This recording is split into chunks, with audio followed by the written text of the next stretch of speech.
FM, Ibadan. I am Samuel Akintunde. First, the headline.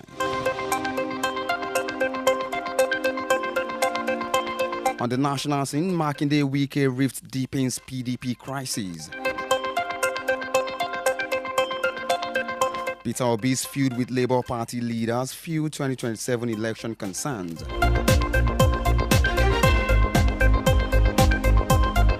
On the African scene, tragedy in South Africa, Eastern Cape, as flood sweeps school bus, 7 found dead. While on the foreign scene, mass arrest in Los Angeles as protest over Trump's immigration raids escalates. United States and China agree on framework to ease trade tensions. In the exciting world of sports, Napoli targets Ademola Lookman to replace Kvaratskhelia in summer rebuild. And now the news in detail.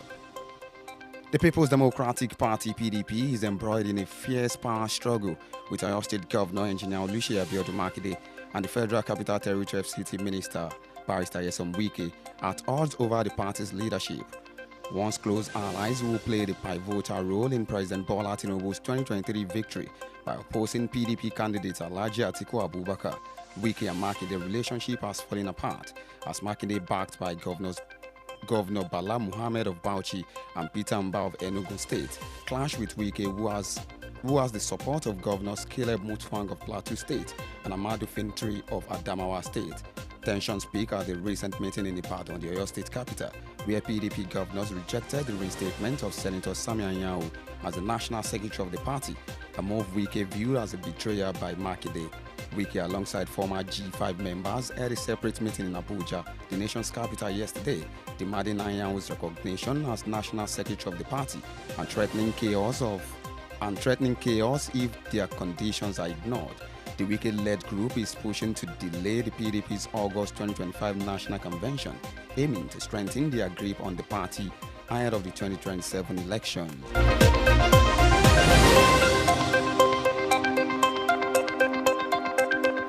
Meanwhile, the Labour Party presidential candidate Peter Obi in the 2023 presidential election faces off against the party's leadership ahead of the 2027 general election. The national secretary of the party, Umar Farouk, accused Obi of orchestrating a media blackmail campaign against national chairman Julius Abure and other officials. Farouk pinned the party's internal strive on Obi's and suspended Abia State Governor Alex Otti, accusing them of anti-party activities and failing to provide effective leadership. He rejected Obi's claims of AP's interference, insisting that the party's troubles are self-inflicted and urging Obi to take responsibility rather than deflecting blame.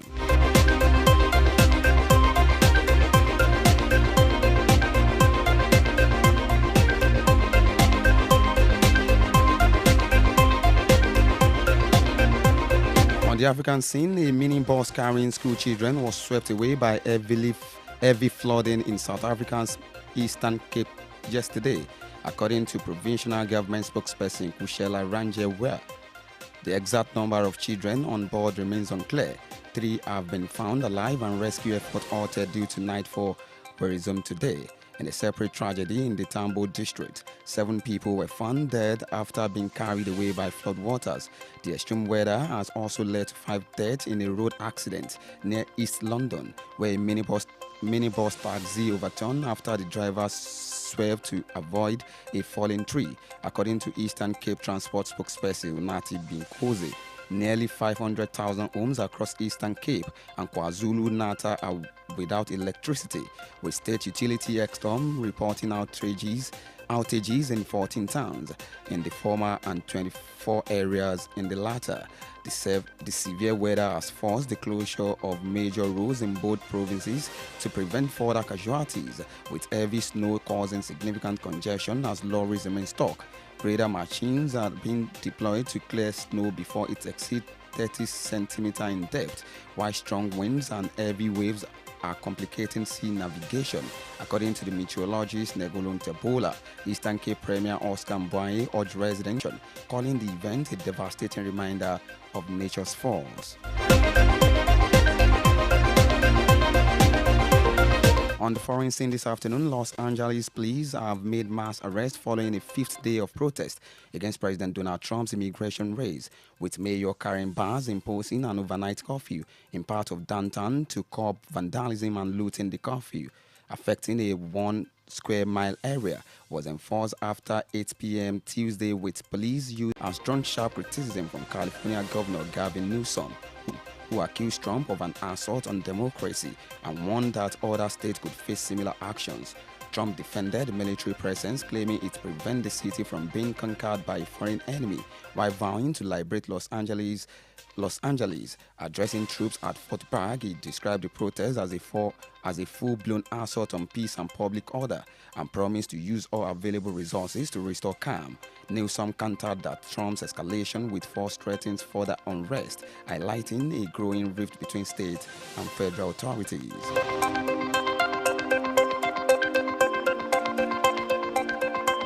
Still in the United States and China have reached a preliminary agreement to de-escalate trade tensions, focusing on resolving disputes over rare earth minerals and magnet critical for modern technology. U.S. Commerce Secretary Howard Lutnick announced the framework after 2 days of high-level talks in London, stating that the deal awaits approval from President Donald Trump and Xi Jinping of China. The agreement aims to address restrictions on Chinese exports of rare earth metals, essential for products like smartphones and electric vehicles. The negotiations follow a temporary truce on trade tariffs agreed upon last month. Though both nations have accused each other of violating the deal, the U.S. claims China has delayed releasing rare earth metals and magnets, while Washington has restricted China's access to American semiconductors and AI-related technologies.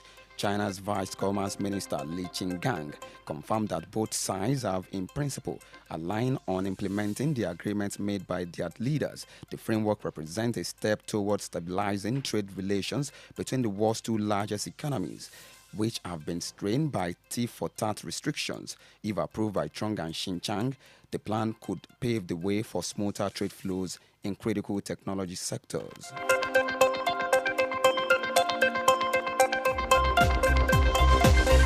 In business, the World Bank has reiterated its projection that the Nigerian economy would grow by 3.6% in 2025, despite a shift in the global trade dynamics.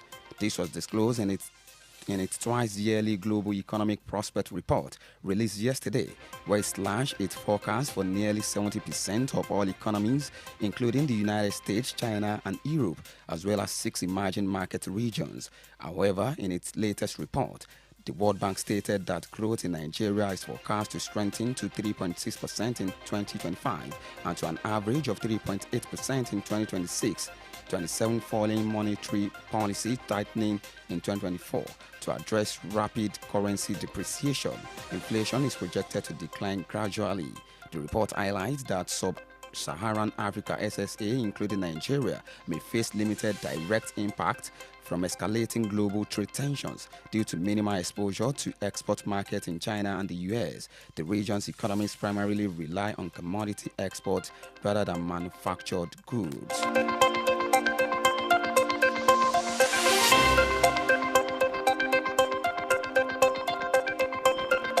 And finally, in the exciting world of sports, Napoli have targeted Super Eagles forward Ademola Lookman as the prime replacement for Kivsha Kvaratskhelia, who joined Paris Saint-Germain in January.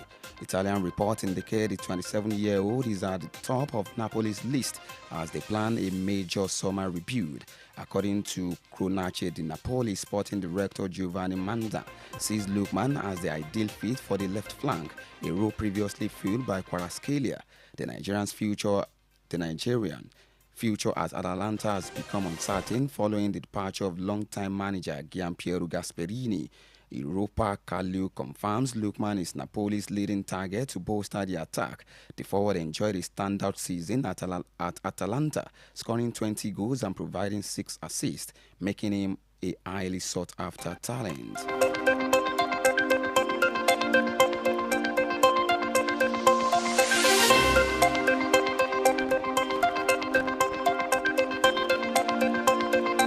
Before we go on the world news this afternoon, as a reminder of the major story.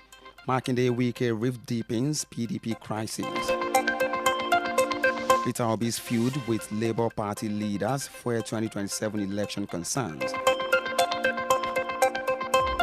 On African scene, tragedy in South Africa Eastern Cape as flood sweeps school bus, 7 found dead.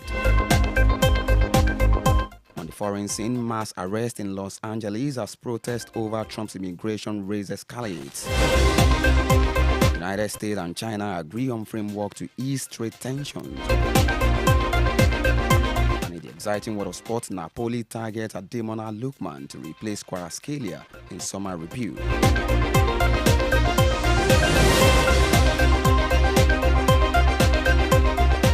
And that will be all on World News at noon on Honor 103.5 FM, Ibadan. I am Samuel Akintunde. Stick around for the Yoruba version of the news by 1 p.m. Thank you for listening. Good afternoon. And that was the news on Honor